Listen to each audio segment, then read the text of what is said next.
Olá, seja muito bem-vindo ao Plenárias. Aqui você acompanha um resumo das sessões do Supremo Tribunal Federal.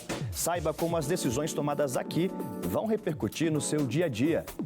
Fique com a gente, o Plenárias já está no ar.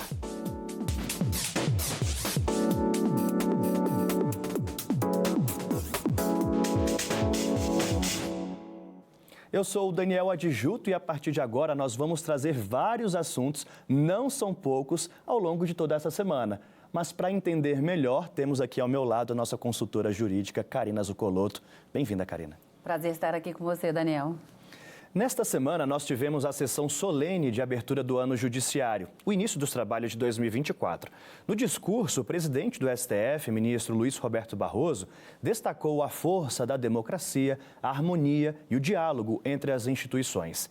A solenidade contou com a presença de autoridades dos três poderes, do Conselho Federal, da OAB e da Procuradoria-Geral da República.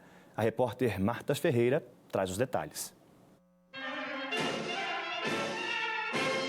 Ao som do hino nacional foi aberta a sessão solene. No plenário, presidentes dos tribunais superiores, ministros aposentados do Supremo e diversas autoridades, como o vice-presidente da República, Geraldo Alckmin, o ministro da Justiça, Ricardo Lewandowski, e o ministro Flávio Dino, estiveram entre os presentes. O presidente da Ordem dos Advogados do Brasil, o procurador-geral da República e o presidente do Senado discursaram na cerimônia.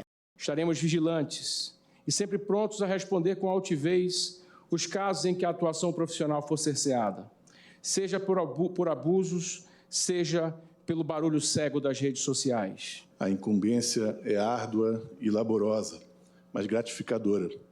A instituição participa, assim, do projeto constitucional de atuação promotora e regeneradora dos mais elevados valores da convivência política e social assinalado ao Supremo Tribunal Federal.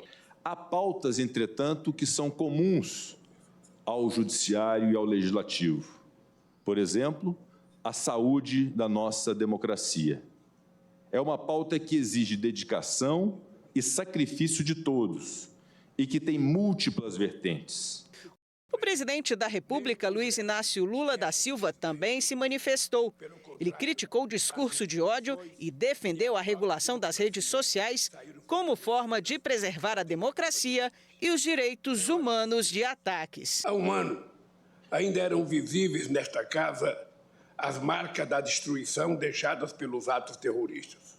Hoje, celebramos a restauração da harmonia entre as instituições e do respeito à democracia. O Supremo Tribunal Federal segue cumprindo seu dever, punindo os executores, financiadores, autores intelectuais e autoridades envolvidas no atentado contra o regime democrático.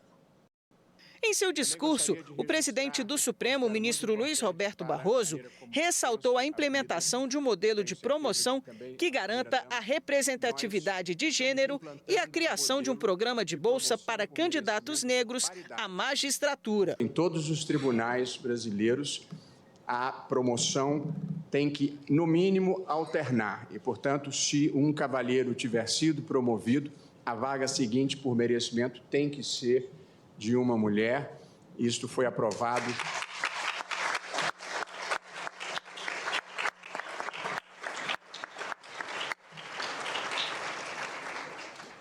Com o meu apoio, foi aprovado no último dia da gestão da ministra Rosa Weber e nós estamos agora fazendo a implantação e também as convocações de juízes para os tribunais têm que ser igualmente paritárias. Ainda estamos instituindo, em parceria com a Fundação Getúlio Vargas de São Paulo, um grande programa de bolsas para candidatos negros à magistratura. E, portanto, sobretudo depois do exame nacional, nós vamos selecionar a maior quantidade possível de candidatos negros e arrecadar dinheiro na iniciativa privada e financiar bolsas de 2 anos, de R$3 mil por mês, para que essas pessoas possam se dedicar ao concurso e efetivamente preencherem as vagas e mudar a demografia do Poder Judiciário no Brasil, fazendo com que ela corresponda melhor à sociedade brasileira. Barroso também fez questão de citar alguns dados sobre a produtividade do judiciário. Em 2023, por exemplo, foram mais de 31 milhões de ações propostas, um aumento de 10% em relação ao ano anterior. Mesmo assim, a produtividade aumentou em 10%, com uma média de 79 mil processos resolvidos por dia e cerca de 1.787 processos baixados por magistrado. E para continuar nessa crescente, o presidente da Corte disse que é preciso tornar a comunicação mais acessível à população. Nós celebramos e estamos celebrando com todos os tribunais o Pacto da Linguagem Simples e procurar fazer com que o mundo jurídico, o presidente Rodrigo Pacheco, presidente Lula, seja um mundo menos hermético, em que a linguagem muitas vezes funciona como um instrumento de poder e de exclusão de quem não tem acesso àquela chave de conhecimento. A regra básica é falar com sujeito, verbo, predicado e, sempre que possível, nessa ordem, e não utilizando as palavras mais complexas quando isso seja desnecessário.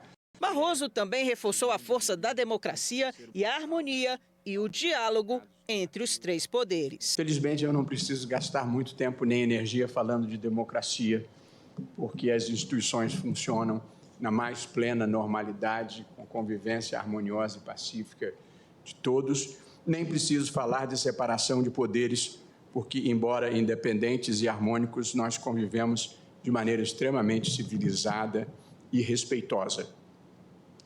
A independência e a harmonia não significa concordância sempre, nem que o judiciário atenda necessariamente todas as demandas de qualquer um dos poderes.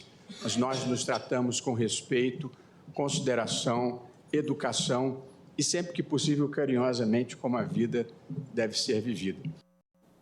O discurso do ministro Luiz Roberto Barroso trouxe o tom do que esperar dessa gestão dele, né? Recém-possado no fim do ano passado, mas agora a abertura do ano judiciário trazendo as diretrizes para 2024. Karina, quero destacar com você, trouxemos alguns pontos na reportagem, mas um que foi bastante falado, está bastante falado principalmente nas redes sociais, nas rodas de conversa, é o Exame Nacional da Magistratura. Uma espécie de Enem, só que para a magistratura. O que a gente pode destacar, já que teve o edital publicado nessa semana?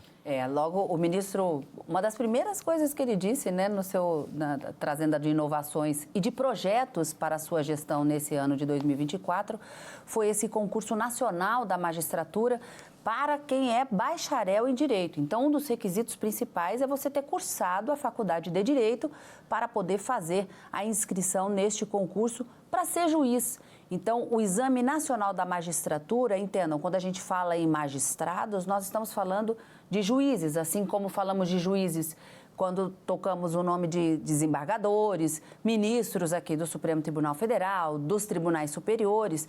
O concurso esse concurso é para aqueles juízes de primeiro grau. Então, eu me recordo que durante as sessões ao vivo da semana, a gente até comentou sobre o formato do judiciário, que seria um prédio de 4 andares e que, para se tornar juiz no primeiro andar, é preciso passar no concurso. E é exatamente essa a inovação. Um concurso nacional para que aqueles bacharéis em Direito, as pessoas formadas em Direito, possam começar a pensar nessa carreira do judiciário, que é ser juiz efetivamente. As inscrições estão abertas, agora em fevereiro elas já devem ser realizadas. A banca examinadora é a Fundação Getúlio Vargas e já tem data para a prova. 14 de abril é a data da primeira prova desse Exame Nacional da Magistratura. Que dicas você dá para quem está se preparando ou quer se preparar para essa prova? O que não pode deixar de estudar? Olha, tem que primeiro... eu digo sempre que para ser médico, juiz e padre, você tem que ter o dom. É um sacerdócio. E você também tem que gostar muito de estudar, leitura, não pode ter preguiça de ler e se dedicar a esses estudos. Disciplina, renúncia, porque para você se preparar para um concurso desse, você precisa se isolar um pouco para se dedicar efetivamente àquelas matérias que caem e que você tem que se aprofundar. Não adianta saber o básico todo mundo sabe. É o feijão com arroz, todo mundo faz. Não, num concurso, ele quer saber sobre num primeiro momento, se você conhece a letra da lei, se você sabe qual é a jurisprudência do Supremo, qual é a decisão que prevalece no STJ, no Superior Tribunal de Justiça, sobre determinados assuntos envolvendo cada uma das matérias. Então, eu diria que é perseverança, dedicação, disciplina, renúncia e sentar na cadeira e estudar. Esse é o segredo. São as dicas aí da Karina. E outro ponto, gente, que a gente pode também destacar no discurso do ministro Luiz Roberto Barroso foi a pauta da sustentabilidade, que é uma bandeira importante e que também dá o norte dessa gestão do novo presidente. Karina, o ministro destacou a novidade que é possível, já em conversas com o Exército, né, de uma usina solar para o prédio do STF, também a questão da descarbonização, ou seja, como evitar a emissão de poluição daqui, como compensá-la, além também de mais um ponto que é acabar com o uso das garrafinhas plásticas. Aqui no Supremo, Daniel, já há algum tempo foram abolidos os copos plásticos e numa campanha bastante intensa para que tanto servidores como colaboradores trouxessem de casa a sua própria caneca, o seu próprio copo, para evitar o uso excessivo de material plástico. E aí é o que eu sempre digo, o Supremo Tribunal Federal é o guardião da Constituição. E aqui na nossa Constituição fala da proteção desse meio ambiente e desse meio ambiente ecologicamente sustentável. Então, quando chega até o Supremo, por exemplo, leis envolvendo o direito ambiental sobre proibição de uso de sacolas plásticas no supermercado, seria incoerente que o Supremo dissesse que é possível proibir esse tipo de utilização e permitir a utilização dentro da sua própria casa. Seria o mesmo que a gente dizer assim, olha, fora da minha casa eu sou de um jeito e aqui dentro eu ajo de uma maneira diferente. O velho ditado, né? Casa de ferreiro, espeto de pau. Exatamente. Então é o Supremo Tribunal Federal dizendo como a Constituição deve ser lida e interpretada e praticando efetivamente, como diria o ministro Aires Brito, efetivando os direitos fundamentais e o direito ambiental dentro da sua própria casa. E, gente, de olho no futuro também, o ministro Luiz Roberto Barroso destacou o uso da inteligência artificial no STF, no Poder Judiciário. Daniel, como isso pode ser feito? O ministro contou no discurso dele que o STF já recebeu mais de 30 propostas de empresas para criar um programa que vai resumir todos os volumes processuais que chegam até a corte, para dar uma espécie de resumo mesmo para os magistrados, para os juízes auxiliares analisarem o caso e também dar mais celeridade. Ou seja, Karina, é algo que também facilita. A gente viu como está hoje o judiciário, cheio de processos, mais acessado na história, né? Como o ministro contou. A inteligência artificial pode contribuir nesse sentido de dar mais agilidade, celeridade na análise? Sem dúvida alguma. A gente pode ter um exemplo disso como o processo judicial eletrônico que o CNJ implantou em todo o país e que acaba fazendo com que os juízes possam despachar no processo, os advogados trabalharem de qualquer lugar, a qualquer momento. Então, o uso da inteligência artificial vem com esse propósito. O ministro disse que, a princípio, lógico, haveria uma intervenção humana para corrigir eventuais falhas. Os próprios advogados podem apontar também se houver algum esquecimento, vamos dizer assim, alguma informação que fique alheia, mas a ideia justamente desse programa é que ele seja capaz de resumir os principais argumentos do autor, os principais argumentos trazidos na contestação, qual foi a decisão na sentença, no segundo grau, no tribunal, e depois para que os tribunais superiores possam, a partir dessas informações mais importantes e relevantes do processo, a partir dali, já tomar a sua decisão. Sem dúvida alguma, o objetivo é sempre a celeridade processual, a rapidez, a agilidade na resposta para aquelas pessoas que buscam o judiciário para solucionar os seus problemas. E a semana também foi marcada por uma imagem histórica. O ministro Luiz Roberto Barroso retirou as últimas grades de proteção que limitavam o acesso do público e faziam a segurança do prédio aqui do STF. Quem acompanhou foi o repórter Pablo Lemos. O ato simbólico foi em frente à entrada principal do Supremo Tribunal Federal. O presidente Luiz Roberto Barroso e ministros da corte foram acompanhados pelo presidente Lula e demais autoridades, como o senador Rodrigo Pacheco, presidente do Congresso Nacional. Para Barroso, a retirada das últimas grades que limitavam o acesso ao prédio da Suprema Corte significa a volta da normalidade ao país. Estamos vivendo um momento de normalidade plena. As preocupações agora são as preocupações normais de um país. Educação, segurança pública, proteção ambiental e não mais as preocupações de quebra da legalidade constitucional. O ministro aposentado do STF e atual ministro da Justiça, Ricardo Lewandowski, também participou. Ele destacou a força do ato e a união dos três poderes na retirada das grades. Esse é um momento muito importante, um momento simbólico, em que o Brasil, depois de superar uma tentativa de golpe muito séria, em que a democracia praticamente renasceu, em que os prédios dos três poderes tiveram que estar cercados para evitar invasões, depredações. Neste momento, na presença do presidente da República, do presidente do Supremo Tribunal Federal, do presidente do Congresso Nacional, simbolicamente retiram-se as grades, demonstrando que o Brasil voltou à normalidade. As barreiras que ficavam aqui em frente ao STF fizeram parte das medidas de proteção tomadas desde o início do ano passado, após os ataques de 8 de janeiro. Desde então, as grades foram usadas para aumentar a segurança e o rigor no acesso das pessoas. Boa parte da proteção já havia sido retirada pelos seguranças também nesta quinta-feira. As grades começaram a ser colocadas esporadicamente a partir de 2013 e em 2016 se tornaram fixas. Nos últimos anos foi feito um reforço e ampliação da quantidade de grades para proteger a sede do Supremo Tribunal Federal. E no próximo bloco a gente vai falar sobre a primeira decisão deste ano do plenário do STF que envolve o regime de bens de casamento ou uniões estáveis de pessoas com mais de 70 anos. Não saia daí, a gente volta já já.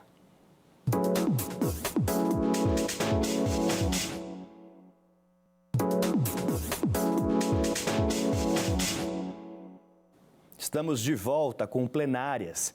A primeira decisão tomada pelo plenário do Supremo Tribunal Federal foi sobre o regime de bens nos casamentos de pessoas com mais de 70 anos. A dúvida era, é obrigatória a separação total de bens? A repórter Marta Ferreira acompanhou e nos conta. Com a decisão, é preciso que as partes procurem um cartório para formalizar essa intenção e deixá-la registrada publicamente. Isso porque o Código Civil estabelece a obrigação nos casos de casamentos envolvendo pessoas com mais de 70 anos. A discussão chegou ao Supremo porque a companheira de um homem com quem tinha união estável, quando ele tinha mais de 70 anos, conseguiu, na primeira instância, o direito de fazer parte do inventário e entrar na partilha dos bens juntamente com os filhos do falecido. Eles recorreram e o Tribunal de Justiça Paulista, com base no Código Civil, aplicou à união estável o regime de separação de bens, por entender que a intenção da lei é proteger a pessoa idosa e seus herdeiros de eventual casamento por interesse. No STF, a companheira queria que fosse reconhecida a inconstitucionalidade do dispositivo do Código Civil e aplicada à sua união estável o regime geral da comunhão parcial de bens. O relator do processo é o presidente, ministro Luiz Roberto Barroso. Ele votou no sentido de que a obrigatoriedade da separação de bens viola o princípio da igualdade, por utilizar a idade como elemento de desequiparação entre as pessoas, o que é vedado pela Constituição. E tal entendimento pode ser aplicado também nas uniões estáveis. Trata-se de regime legal facultativo e não cogente. Portanto, e dito em linguagem simples, o dispositivo vale se as partes não convencionarem de maneira diferente. Mas se convencionarem de maneira diferente, essa norma pode ser derrogada, essa norma pode ser afastada. No caso concreto, como não houve manifestação do falecido, que vivia em união estável, no sentido da derrogação do artigo 1641(2) do Código Civil, a norma é aplicável. O plenário, por unanimidade, seguiu o voto do relator, decidindo que as pessoas com mais de 70 anos podem casar sem regime de separação de bens, desde que haja manifestação expressa das partes. A ministra Carmen Lúcia destacou que a solução encontrada pelo Supremo prestigia a vontade do Congresso Nacional, ao mesmo tempo em que possibilita uma exceção. O etarismo é uma das formas de preconceito dessa sociedade enlouquecida que vivemos, na qual vivemos. Precisa ser jovem e feliz sempre. Ninguém é jovem e feliz sempre, a não ser que morra antes de poder continuar. Feliz o tempo todo nesse mundo que nós vivemos não é tarefa realmente fácil. O tema tem repercussão geral reconhecida, ou seja, a decisão do Supremo valerá para casos semelhantes em análise em outros tribunais. Pessoal, foi uma decisão super gostosa de acompanhar, né, Karina? Teve declamação de poesia, teve brincadeira, teve a questão também de falar, olha, o idoso, ele tem sim a capacidade de decidir o que ele quer da vida dele, por mais que tenha 70 anos, até porque a gente está num país em que a expectativa de vida só aumenta. Mas o principal ponto nesse julgamento foi a defesa do princípio da dignidade humana. A ministra Carmen Lúcia denunciou a questão do etarismo, o preconceito contra idosos. Foram vários os recados importantes numa sociedade que a própria ministra disse muito bem, né? Definiu muito bem. Uma sociedade enlouquecida que tem que se atentar não só àquele que quer dar o golpe do baú, né? A regra não pode partir daí, mas o contrário.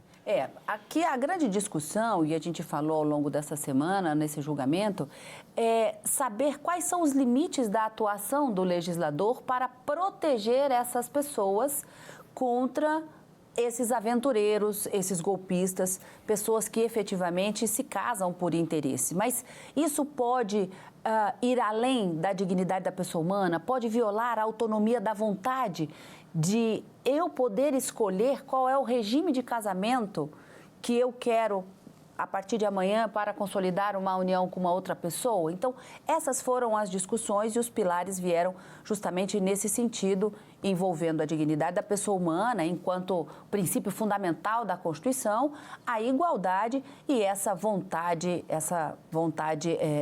das próprias partes. O ministro, então, disse duas coisas importantes, que deveria se considerar, num primeiro momento, se a norma essa norma do Código Civil que prevê o regime da separação total de bens para esses casamentos envolvendo pessoas com mais de 70 anos, se for uma norma cogente, obrigatória, de direito público, não pode haver acordo para disciplinar de forma diferente. Tem que seguir. E, nesse sentido, se esse fosse o entendimento da Corte, para ele, ministro Luiz Roberto Barroso, deveria ser declarado inconstitucional o dispositivo do Código Civil. Por outro lado, se a norma for considerada, como de fato foi pelo Supremo, uma norma dispositiva e que contemple a possibilidade de, em um contrato, de um acordo, celebrar uma outra forma de regime de casamento, é possível que a norma prevaleça. Então, dá-se a possibilidade de aplicar o regime da separação total de forma facultativa. Olha, não é obrigatório que esse regime seja estabelecido, mas ele pode ser estabelecido somente se não houver acordo entre as partes. E o caso concreto que chegou até o Supremo, no recurso extraordinário, envolvia justamente a viúva, no caso de uma união estável, o companheiro dela já havia falecido, não havia contrato de união estável estabelecendo um outro regime de casamento, de união estável ali, e os ministros decidiram. Então, na ausência de um regime escolhido, vale a separação total. Então, é para essas circunstâncias e para essas situações. Ontem eu acompanhei, logo depois da decisão do Supremo, alguns comentários nas redes sociais e os civilistas aplaudiram e estão bastante contentes com essa decisão do Supremo. Karina, quem quiser se casar, então, o que tem que fazer para firmar esse acordo e esse acordo ser válido? Não é um contrato qualquer, não é acordo de boca, o que deve fazer? Exatamente, muito oportuna a sua pergunta. E vamos dizer assim, não é só para quem quer quer se casar, mas para quem quer formalizar um contrato de união estável, porque embora o Código Civil fale em casamento, os ministros entenderam que essa mesma interpretação vale para as uniões estáveis, para esses casos em que são celebrados contratos. Normalmente não tem, mas se vai recelebrar o contrato, que seja feita por meio de escritura pública em um cartório. Então, se você vai se casar, pode ir num cartório de notas e depois levar essa escritura pública até o cartório no local onde você pretende se casar, para que esse seja o regime de casamento aplicado a partir do momento em que você se casar. Então, essa é a regra. Pode haver o afastamento do regime da separação total, desde que haja um acordo celebrado, feito por meio de escritura pública. Aonde? Num cartório, que pode ser um cartório de notas, que depois vai ser levado até o cartório de registro civil. Tá aí, explicadinho para você não ter nenhuma dúvida. Agora, olha só, outra decisão tomada pelo plenário, vou detalhar aqui no telão para vocês, porque ela também é bastante emblemática, trata de concurso público e é interessante da gente analisar. Uma lei estadual da Bahia, essa aqui, 8.210 de 2002, passou a exigir nível superior para agentes tributários, agentes de tributos, que até então a exigência para esse cargo era de nível médio. A lei atribuiu funções de auditor fiscal, permaneceu o cargo, mas as funções passaram a ser outras, de auditor fiscal.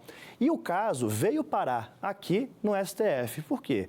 Foi analisado, ok, gente, mas como que a gente vai aplicar isso agora? Quem estava no nível médio pode exercer essas atribuições de nível superior?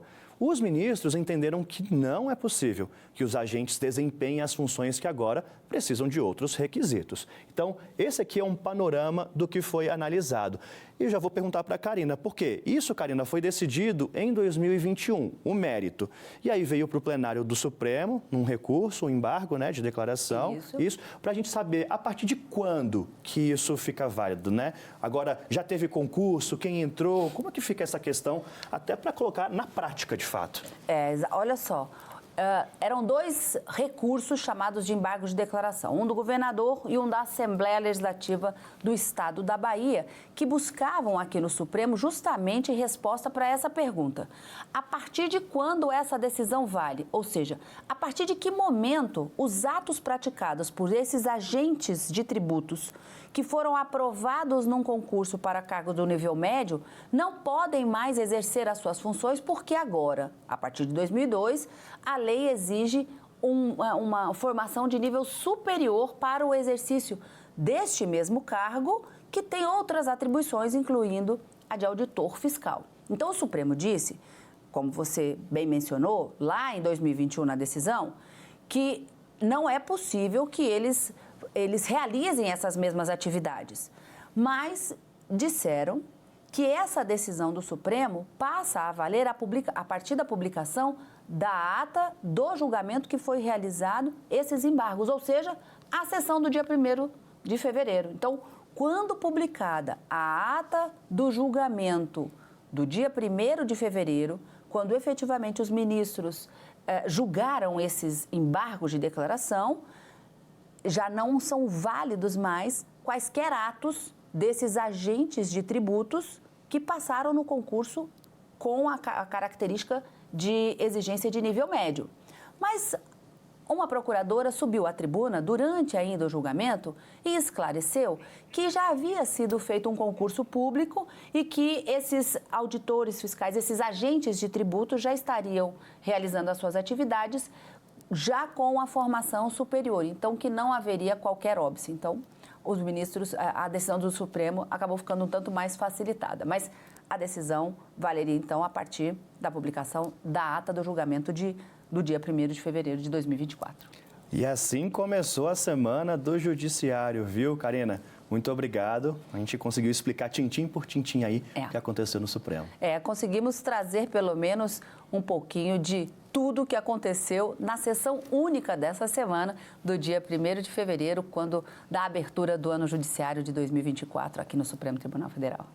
Gente, a sessão de hoje fica por aqui, ou melhor, a edição de hoje, né? Tô aqui, ó, já misturando tudo. Lembrando que você acompanha o Plenárias pelo canal da TV e Rádio Justiça no YouTube, pelo Spotify e pela Rádio Justiça. Karina, a gente se vê na semana que vem, né? A gente se vê na semana que vem, direto do plenário, quarta e quinta, a partir das 14 horas e no final de semana no Plenárias. Continue conosco aqui na TV Justiça e a gente se vê em breve. Muito obrigado pela sua companhia. Tchau, tchau.